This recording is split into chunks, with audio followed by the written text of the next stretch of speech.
listeners to the first Questions of Faith blog podcast. The date is October 25th, 2013. Today we're going to talk about church persecution, which has happened both in the past and also in the present. And with us today we have me, the moderator, Ian Stewart. I am from Michigan. I'm a freshman and my major is mass communications and a minor in Catholic studies. And we have Nicolette. Nicolette, why don't you introduce yourself? Hi, I'm Nicolette Drosy. I'm going to be talking about current church persecution. I'm also a mass comm major, and I am from Minnesota. And my name is Emmy Holum. I'm from here in North Dakota. I'm going to be talking about past persecution in the church, and I'm a mass comm major as well. Awesome, thank you. So we're going to start off today talking about some past persecutions in the church, going back towards Roman times and later on. So Emmy's going to talk to us about that. Emmy, go for it. So according to Catholic.org, laws prohibiting Christianity were enacted before the end of the first century. And this was enacted by the Romans, which was basically the center of Western culture at that time. And for Romans, it was kind of their religious, political, and familial ties were all put together in one. So when Christians came onto the scene and they didn't pay allegiance to this Roman way of life, that took off one of the legs of the three-legged stool that the Romans had. So they wanted to kind of nip this thing in the bud because their power was basically just wasting away after Christians came onto the scene. So basically what they tried to do is they tried to torture and kill people into submission. What they did was sometimes they put them into like arenas and they were eaten by wild beasts. They were crucified, beheaded. Roman Emperor Nero in 64 AD, according to eyewitnesstohistory.com, he also burned them as living torches at evening banquets. So it was really just a tough time for Christians to be a Christian. And one thing I would note is that Christians, some of them would, when put like under the spotlight, would renounce their faith, but so many of them stuck with it to the very end.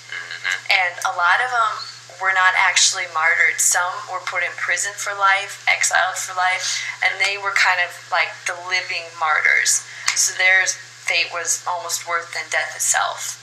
Wow. So That's incredible. What are some specific examples from that time? Well, 3 Roman soldiers were converted by the profound and moving experience of witnessing St. Paul's martyrdom. So for the crime of converting, they were executed. A group was baptized by Pope St. Alexander I, were taken out to sea, and then their vessel was deliberately sunk. Whoa. 260 martyrs had to dig sand on the Via Salaria by Emperor Diocletian, who was a very well-known persecutor of Christians. And then they were shot to death with arrows in the Roman arena. So there was definitely a lot of horrific and horrible torture that went along. Wow. Yeah, it's interesting how much persecution there really has been. A lot of people will say that the Crusades is a good example of how the Catholic Church actually persecuted other people, but I mean, it was really only one small instance of the Catholic Church goofing up. The Catholic Church doesn't claim to be perfect at all. I've heard it said that the Church is not a haven for saints, but a hospital for sinners. So yeah, interesting. Thanks for that, Emmy. Yep. They forget to mention a lot of the stuff that went along, like the brutality of like St. Lawrence, who was grilled. Yeah. Grilled alive. St. Bartholomew was flayed alive and then beheaded. So it was horrible. It's kind of sad almost how many martyrs die, like the hundreds, and then they're forgotten, Yep. It's amazing. Good, okay. Next we're going to move on to Nicolette, who's going to tell us about some of the persecutions happening in the modern days. Well, I guess you guys have all heard a lot about, probably just whether you've listened or not, a whole lot about in Syria. There's a lot of persecution going on, especially of the Christians. Like, for instance, there was about a month ago, there was like a Syrian man in one of the Syrian towns, and he was with two Muslim friends, and as he was walking along, there was some jihadist rebels who stopped them, they had guns and stuff, and they when they found out the other two were Muslim, they let them go. But then the Christian man, they beat him to death, and they just left him there. And these rebels have also been like destroying churches, and it's just really sad when you hear what's going on. Wow. You know, it's something you guys hear about the Kenyan mall shooting that happened a while ago? Yep. I read in one of the stories apparently that the shooters actually asked people in the mall if they were Muslim or not, and if they said yes, they actually let them go.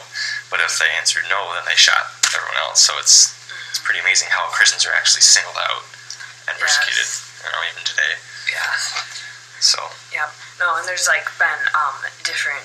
There was like an Italian Jesuit priest who was in Syria and he went missing several months ago, and they've had just reports of him still being alive and stuff. And there was a couple different bishops who were kidnapped much earlier in the year and still haven't been released, and it just goes on and on. Because like the Christian community in Syria is about like 6% of the total population, about like 1.5 million, including some of the Christian refugees from Iraq, and like it's, I don't know, there's just so many people that it's affecting, and then they're staying in their homes because they're afraid to leave, and or they try and flee the country, so they're not working because they're trying not to get killed, and it's just, yeah. Wow. Okay, well, we could, I think we should change this to now and talk about a little bit about persecution happening in the U.S. You know, people may question if persecution of the church is actually occurring in the United States. Obviously, people aren't getting killed, but I do think it is beginning, especially with such things as the Obama's HSS mandate, which requires everyone to pay for contraceptives and abortive pills and such. Also, Catholics are being forced to, or Catholic adoption agencies are being forced to close down if they don't agree to, send kids to same-sex couples, which, whether or not you agree with same-sex marriage, what is happening is that Catholics are forced to go against their conscience, or get out of the way, you know. And then even some Christians in schools. Did you want to talk about that, Nicolette? Yeah, well, I mean, you hear different times, like, obviously they've taken the Ten Commandments out of a lot of schools, and public schools in general just do not allow Christian students to pray in school, or if you talk about Jesus or anything, you can get in trouble for that. And yeah, there has been talk and discussion about if Muslim students have requirements to, pray during the day, that some teachers in some schools are required to let the students leave to go pray, and yet they won't let Christian students in the schools. And something's out of balance there. Yeah, where you find the balance between how is it right to tell these people that, yes, you can practice your beliefs and do this stuff, but yet you can't do this. Yeah. They go on the other side and say, well, no, these people can do this, but you can't. And I don't get where that comes into play. How do you find the balance there? Religion is different than laws, and you should not be using laws to tell people what they can and cannot practice, and that's where it crosses the line. What even such thing as Merry Christmas? I mean, Yep. like people get sent to the principal's office for Merry Christmas. Happy holidays. Yeah, you can't say that. Sorry. Peace. Believe. Oh my goodness. It's amazing to see the persecution that happened then compared to how it is now, and the differences and similarities between it, and even the differences and similarities now between the Middle East and what's going on compared to the persecution that is happening in the United States. It's like it seems a lot different, but it's still titled under the same thing.